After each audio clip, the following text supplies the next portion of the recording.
Paris Business Club, Michel Picot. Bonsoir. Tôt ou tard, vaut mieux pas trop tard d'ailleurs, vous devrez y passer si ce n'est déjà fait. Je veux parler de la déclaration des revenus 2010 pour les impôts de 2011. Alors il y a des changements cette année et toujours, même si on a tendance à s'y habituer, bien chaque année nos vies changent, notre vie quotidienne change et cela a une influence directe sur la déclaration. Alors grâce à vos questions, nous allons aborder différents aspects qui touchent votre vie quotidienne mais qui touchent aussi votre vie professionnelle, sans oublier vos placements, et nous allons essayer de répondre le plus précisément possible pour vous aider à mieux remplir cette déclaration de revenus. Nous en parlons ce soir en compagnie de Françoise Berton. Bonsoir. Bonsoir. Vous êtes la présidente de l'Ordre des experts comptables région Paris-Île-de-France. Et à vos côtés, Olga Condé. Bonsoir. Bonsoir. Vous êtes fiscaliste de l'Ordre des experts comptables. Merci beaucoup d'avoir accepté notre invitation. Nous travaillons en partenariat pour aider nos auditeurs et nos téléspectateurs à mieux remplir cette déclaration. Il y a des changements, on va les aborder. Tout d'abord, peut-être les dates limites, c'est une info pratique, mais elle est fort utile. Pour la version papier, eh bien pour tout le monde, c'est le 30 mai, et là, il n'y a pas de délai supplémentaire, c'est clair. On a toujours dans la série Images les gens qui vont à la poste rue du Louvre à Paris pour les dernières minutes, c'est incroyable. Classiquement, on en trouve encore. On en trouve encore. C'est un vrai succès. Oui, c'est un vrai succès, ça sert pas à grand-chose au final. Enfin bref, pour les déclarations via Internet, les dates limites sont les suivantes. Pour les départements dont les numéros se situent entre le 01 et le 19, c'est-à-dire entre l'Ain et la Corrèze, la date limite est fixée au 9 juin. Pour les départements dont les numéros se situent entre le 20, c'est-à-dire la Corse, et le 49, Maine-et-Loire, c'est le 16 juin. Pour tous les autres départements, y compris la Réunion, 23 juin. Et puis pour les étrangers, Internet ou courrier, la date limite pour les contribuables résidant en Europe, dans les pays du littoral méditerranéen, en Europe du Nord et en Afrique, vous avez jusqu'au 30 juin. Et pour tous les autres, c'est le 15 juillet. C'est de l'info pratique, mais c'est quand même bien de se rappeler un petit peu tout ça. Alors on va essayer de répondre tout au long de cette émission à vos questions, celles que vous nous avez transmises via Internet. On va peut-être s'arrêter tout d'abord sur ces nouveautés dans cette déclaration des revenus 2010. On va commencer peut-être par les nouveaux barèmes qui commencent. Pour les barèmes, je laisse la main, Olga. Voilà. Son quotidien. Allez. Eh bien, tout d'abord, il faut savoir que sur les barèmes, on n'a pas de grands changements, ne serait-ce que pour la tranche marginale d'imposition qui passe de 40 à 41%. Ça, c'est au niveau du barème de l'impôt sur le revenu. Sinon, au niveau de l'augmentation des taux d'imposition, on peut également signaler celle des prélèvements sociaux qui, sur notamment les revenus du patrimoine, j'entends par là vos revenus fonciers, sont passés à 12,30. Donc, c'est ce à quoi vous allez être soumis au niveau de l'impôt sur le revenu. Voilà. Alors, si on doit souligner peut-être quelques nouveautés 2011 de manière un petit peu plus globale. Après, on va rentrer dans le détail, on va rentrer dans la vie quotidienne. Mais qu'est-ce qu'on doit retenir ? Alors, la grande nouveauté en 2011... On fait juste une petite parenthèse pour l'ISF. Allons-y. Il y a le grand... On pourra le développer tout à l'heure, mais c'est important quand même. Oui, l'ISF pour surtout ne nous précipitons pas. Nous avons le temps, puisque, quand je dis nous, je parle surtout de vous, bien sûr, et vous, auditeurs. Auditeurs et téléspectateurs, oui. Bien entendu. Donc effectivement, nous n'avons ni déclaration ni paiement à faire pour le 15 juin. Tout est reporté jusqu'au 30 septembre en attente du projet de réforme de la fiscalité du patrimoine. Je voulais juste faire ce petit préambule, si vous le permettez. Je vous en prie. Nous revenons sur l'impôt sur le revenu. Oui, alors l'impôt sur le revenu, quelles sont les nouveautés qu'il faut souligner cette année ? La première nouveauté, c'est que effectivement, en théorie, toutes les informations littérales, c'est-à-dire tout ce qui était déjà inscrit en termes de nom quand on fait la déclaration sur Internet, tout est déjà reporté d'une année sur l'autre. Donc ça évite quand même de ressaisir un certain nombre d'informations.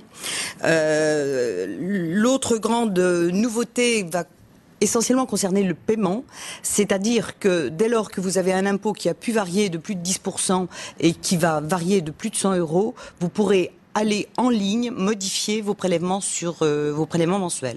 Donc ça, c'est quand même particulièrement intéressant pour les personnes qui ont un revenu qui varie assez fortement d'une année sur l'autre, que ce soit dans un sens ou dans l'autre. C'est important de le souligner. Pour la version papier, c'est un petit peu plus compliqué si l'impôt varie par définition. Vaut mieux miser sur Internet aujourd'hui, carrément. Tout à fait. C'est beaucoup plus simple de faire sa déclaration par Internet, d'autant que nous n'avons, lorsqu'on fait la déclaration par Internet, pas de besoin de fournir les justificatifs. Il faut les garder, bien entendu, à demande de l'administration, mais en l'occurrence, on n'a pas à les joindre. D'accord. Alors, on va, tout au long de cette émission, bien entendu, explorer tout cela, vous donner un maximum de conseils, répondre très pratiquement à des questions. On va marquer une pause et on se retrouve dans un instant. À tout de suite. Paris Business Club, Michel Picot.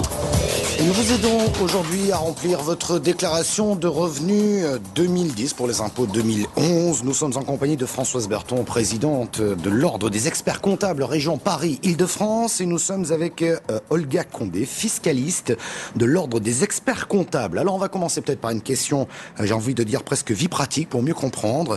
Quelle différence entre réduction d'impôt et crédit d'impôt ? La réduction d'impôt va vous permettre de bénéficier d'une baisse d'impôt, mais ne pourra en aucun cas donner lieu à remboursement au cas où la réduction serait plus forte que l'impôt dû.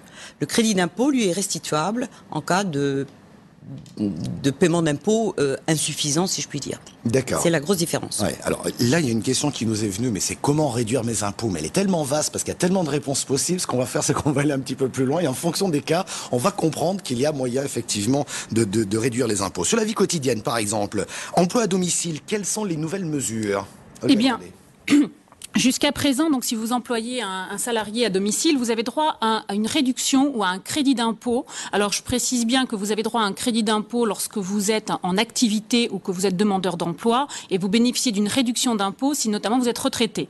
Alors, à combien s'élève cette réduction au crédit d'impôt ? C'est 50% du montant des dépenses que vous avez engagées.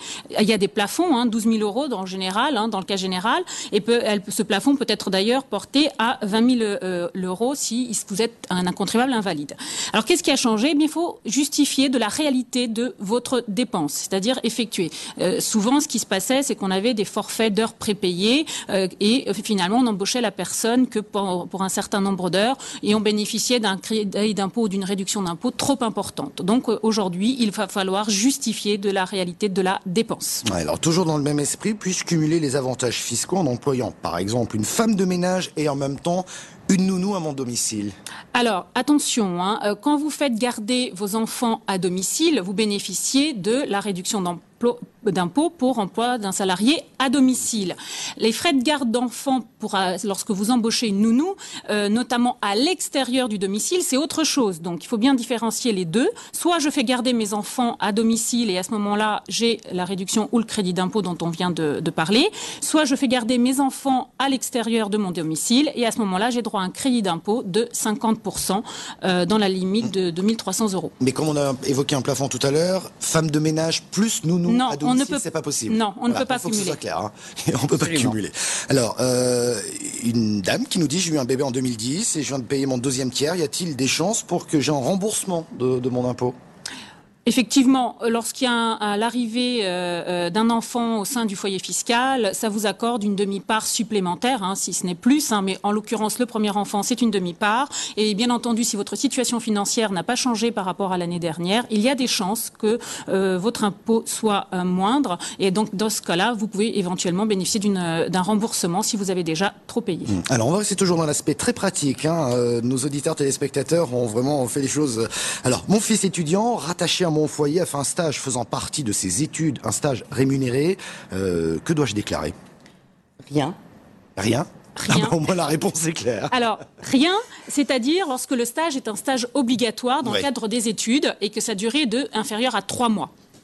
D'accord ? Enfin, il ne faut pas qu'il excède 3 mois. En revanche, si vous êtes étudiant et âgé au plus de 25 ans, vous avez la possibilité de bénéficier d'un abattement de 4 031 € sur la rémunération que vous avez perçue au cours d'un job d'été ou bien pendant les périodes scolaires. D'accord, mais si c'est plus de 3 mois, on rentre dans une... Ah non, il faut distinguer les deux. Voilà. C'est-à-dire qu'il y a le stage obligatoire d'une durée qui n'excède pas 3 mois, et là, vous êtes totalement exonéré. D'accord. Et ensuite, si vous ne pouvez pas bénéficier, parce que vous avez en l'occurrence une activité qui est de 6 mois, eh bien, à ce moment-là, vous pouvez éventuellement bénéficier des 4 031. Alors, ce qu'il faut savoir, c'est que les employeurs déclarent l'intégralité des sommes qui vous ont versées. Si vous avez une déclaration pré-rempli, il faut bien veiller à pratiquer ce fameux abattement de 4 031 €. Voilà.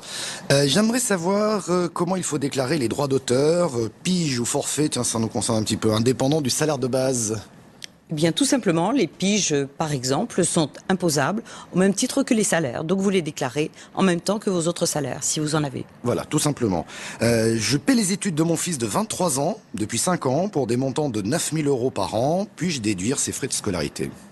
Alors les frais de scolarité, c'est quelque chose qui est très peu connu puisqu'il y a une réduction d'impôt lorsque vous avez des enfants à charge. Je dis bien à charge. Donc cette réduction d'impôt peut être égale à 183 € lorsque l'enfant est dans un établissement d'enseignement supérieur. Ça existe également pour ceux qui sont au collège et au lycée. Et donc je dis bien c'est pour les enfants à charge. En revanche, si l'enfant n'est pas compté à charge et qu'il donc fait sa propre déclaration, à ce moment-là, vous pouvez lui verser une pension alimentaire en nature ou en espèces, et à ce moment-là, déduire les sommes versées à titre de pension alimentaire. Le montant, il y a un plafond, et notamment ce plafond est de 5 698 €, mais vous devez avoir les justificatifs de ce que vous avez versé. Ensuite, s'il vit sur votre toit, vous avez la possibilité de verser de déduire une pension alimentaire à hauteur de 3 369 € qui correspond à l'hébergement et la nourriture. Mais attention, il ne s'agit pas de 3 369 plus 5 698, c'est 3 369 sans justificatif, et on peut aller, en ayant les justificatifs, jusqu'à 5 698 €. Ah ben, merci pour cette précision. Autre question, un grand-parent peut-il déclarer en déduction fiscale une pension alimentaire ou un prêt accordé à son petit-fils ? Là aussi, sur les pensions alimentaires, ça résulte d'une obligation alimentaire entre ascendants et descendants. Donc, mais pour ça, encore faut-il que le grand-père en question vienne se substituer à l'obligation qu'ont les parents de subvenir aux besoins de l'enfant. Si les parents ne peuvent pas justement subvenir aux besoins de leurs enfants, les grands-parents peuvent s'y substituer et à ce moment-là déduire la pension alimentaire. Si ce n'est pas le cas, elle ne sera pas déductible. Voilà. Nous travaillons, là c'est un couple à 300 km de distance. Nous avons donc 2 résidences. Pouvons-nous déduire au titre de la double résidence ? Tout à fait. Les frais de double résidence peuvent être déductibles au titre des frais professionnels. Encore faut-il, bien entendu, renoncer à la déduction forfaitaire de 10% que pratique automatiquement l'administration. Donc, si vous optez donc pour la déduction au titre des frais réels, vous allez pouvoir déduire les frais de double résidence. Mais attention, il ne faut pas que ça corresponde à des circonstances de pure convenance personnelle. Il faut bien justifier que c'est inhérent à votre emploi et qu'il y a des raisons, et notamment, par exemple, que votre épouse travaille près du lieu du domicile ou que vous avez été muté et que le domicile est resté là où vous aviez votre ancien poste. Dernière question, je vous demanderai une réponse rapide. Une prime de participation aux bénéfices débloquée tout de suite, est-elle notée dans les revenus de l'année ou bien faut-il la déclarer en plus ? En principe, elle est notée, mais il faut veiller à ce que ce soit le cas, sinon pensez à l'ajouter. Ça ne fait pas toujours partie effectivement des obligations des employeurs en matière de déclaration. D'accord, donc veillez bien à cela pour éviter des ennuis plus tard. On va marquer une pause, on a encore une série de questions. Merci pour votre clarté et vos précisions. On marque une pause, on revient dans un instant, à tout de suite. Paris Business Club, Michel Picot. La déclaration des revenus 2010, date limite pour la version papier, il faut l'envoyer avant le 30 mai minuit. Et pour le net, il y a plusieurs dates. Si vous habitez entre le département numéro 1 et le 19, c'est le 9 juin. Si vous habitez entre le 20 et le 49, c'est le 16 juin. Et pour tous les autres départements, y compris les dom-toms, c'est le 23 juin. Nous sommes en compagnie ce soir de Françoise Berton, présidente de l'Ordre des experts comptables en région Paris-Île-de-France, et Olga Condé, qui est fiscaliste de l'Ordre des experts comptables. Je vous remercie d'être avec nous ce soir pour répondre aux questions de nos auditeurs et téléspectateurs. Et là, on va s'adresser à ces auditeurs et téléspectateurs qui nous ont posé des questions qui concernent peut-être un petit peu plus l'immobilier ou leur vie d'entrepreneur. Et on va rentrer directement dans le vif du sujet. C'est de l'immobilier cette fois-ci. Ayant acheté ma résidence principale en 2010, j'ai commencé à rembourser mon prêt à partir d'octobre. Est-ce que cette année, je peux déclarer un crédit d'impôt au titre des intérêts ?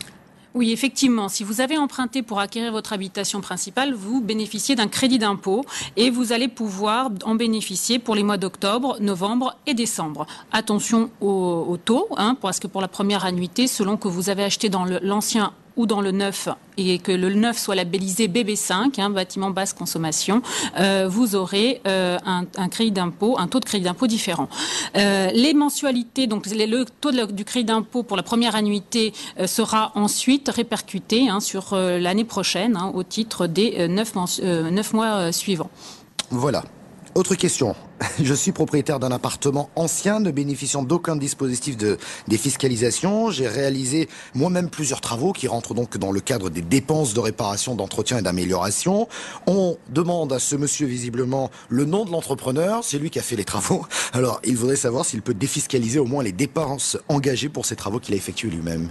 Alors, seul le prix des matériaux est imputable sur la déclaration de revenus.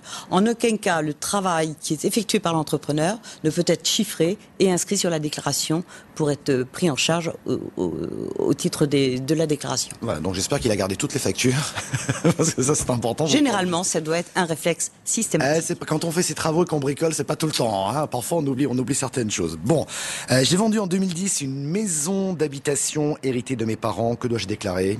Effectivement, si vous avez vendu une maison, un bien immobilier, vous avez une plus-value immobilière à déclarer, mais celle-ci a dû faire l'objet d'une déclaration par le notaire qui a fait l'acte de vente. Donc, ça a dû déjà être fait.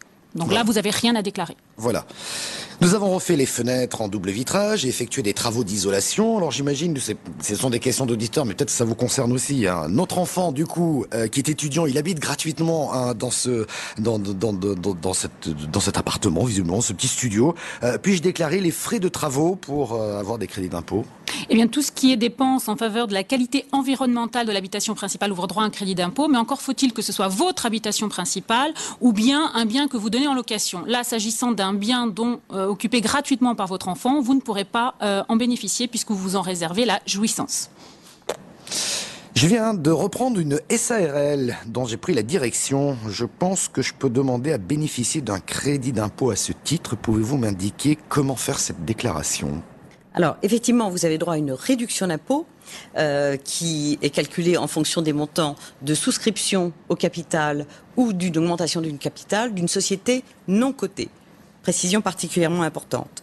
Donc, si tel est le cas, vous portez ce montant sur la déclaration et attention, bien entendu, si vous faites une déclaration papier, vous devez joindre à cette déclaration le détail des versements individuels. Voilà.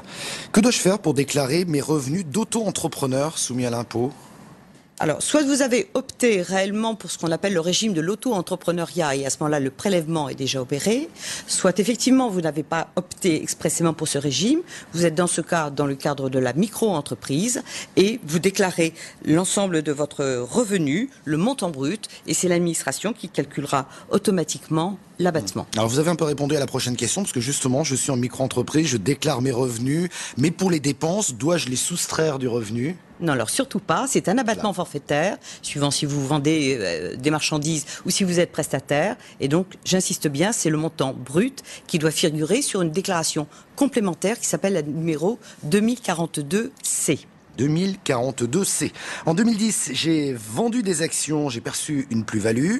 Dois-je déclarer le montant de la vente et le montant de la plus-value ?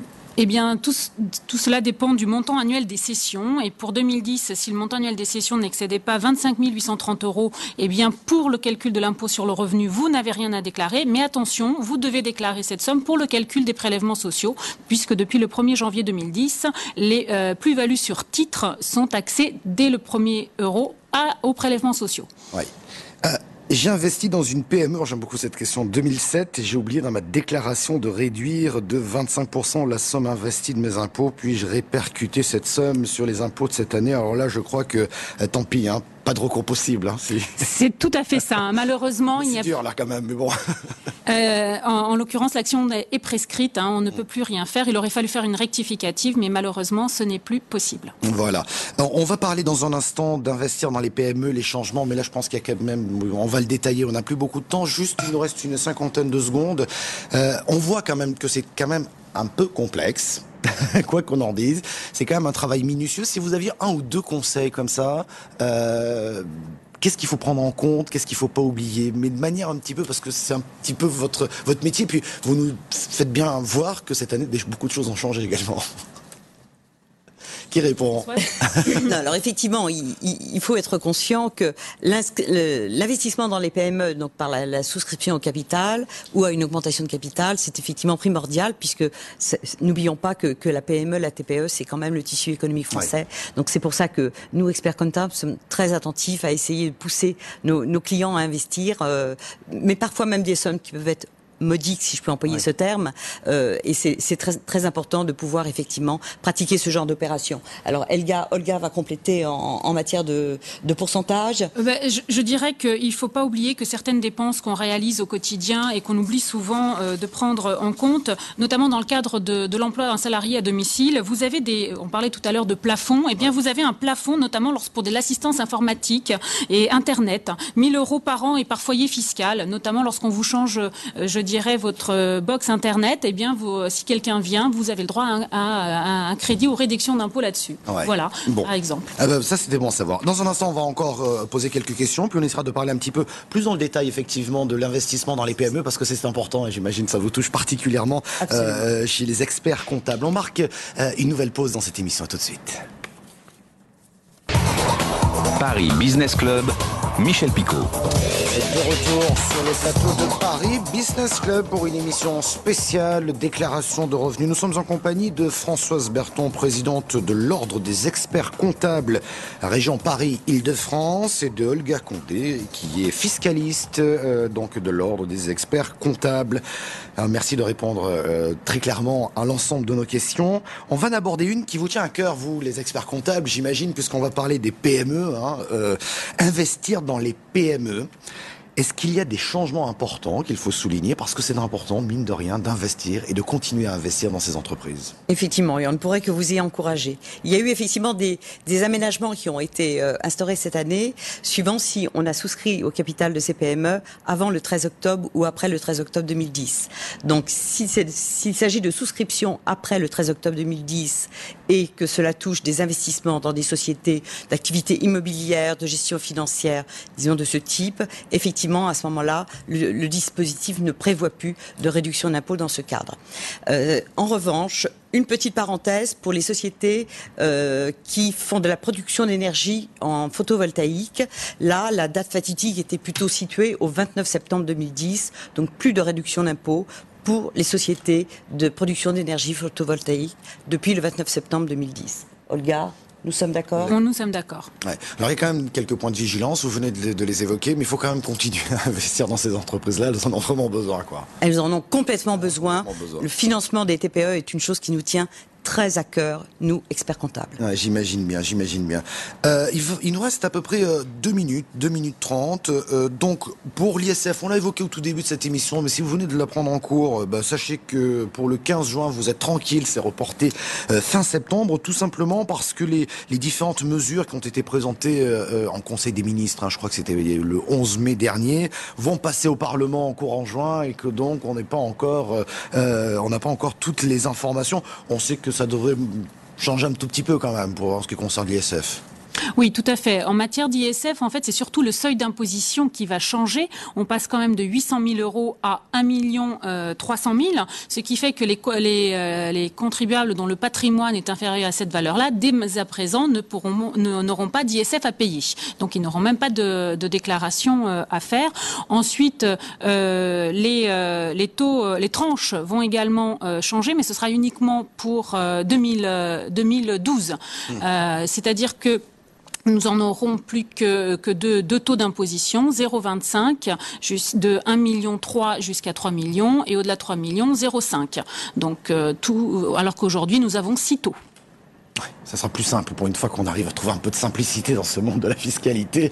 Simplification administrative, nous en rêvons au quotidien. Ah ben j'imagine, et je pense que la plupart des contribuables et des chefs d'entreprise en rêvent encore plus. En tout cas, vous êtes là pour les aider. Il nous reste 1 minute 30. Que doit-on retenir finalement? S'il y avait 1 ou 2 conseils, ou je dirais de points de vigilance à noter? Alors, un des points vigilants sur lesquels on pourrait alerter, c'est notamment les parents isolés, que lorsqu'ils sont seuls et qui ont des enfants à charge, de ne pas oublier de cocher la case correspondante sur leur déclaration afin de ne pas perdre le bénéfice de la demi-part supplémentaire. Donc, sur la deuxième page de la déclaration, il y a une case, case T en l'occurrence, qui leur permettra de bénéficier d'une demi-part supplémentaire. De bien garder tous les justificatifs de tous les avantages fiscaux dont ils bénéficient et bien être conscient, notamment lorsqu'on a fait des investissements et qu'on a reçu une déclaration simplifiée, qu'il faut penser à aller se procurer la déclaration correspondante si les données ne figurent pas sur la déclaration qu'on a reçue. On peut le faire sur le net, ça aussi? Oui, on peut tout à fait récupérer ça sur le site impôt.gouv.fr. Voilà. Dernier point peut-être à souligner? Françoise Berton. Malgré tout, toujours validé. On reçoit tous nos déclarations papier, encore avec certaines zones préimprimées, notamment en termes de chiffres, puisque les établissements bancaires, les employeurs font leurs déclarations et que maintenant tout cela est repris via Internet. Néanmoins, que tout le monde ait bien le réflexe de valider ces chiffres. Il y a de moins en moins de distorsions, de moins en moins d'erreurs. Néanmoins, je pense qu'il est important de valider. Merci beaucoup pour toutes ces précisions. Françoise Berton, présidente de l'Ordre des experts comptables de la région Paris-Île-de-France, et Olga Condé, fiscaliste de l'Ordre des experts comptable. Merci de vous être prêté à ce petit jeu. Merci pour nos auditeurs et téléspectateurs qui ont posé toutes ces questions. Alors, on vous a dit beaucoup de choses ce soir. Vous n'avez peut-être pas tout noté, ça peut se comprendre. Alors, pas de panique. Les questions et même les réponses sont certainement déjà sur notre page Facebook, la page de Paris Business Club. Merci beaucoup d'avoir participé à cette émission. Je vous retrouve ce week-end à partir de 22h pour Business Club de France sur BFM Business à la radio uniquement et lundi ici même en direct dès 21h. Bon week-end.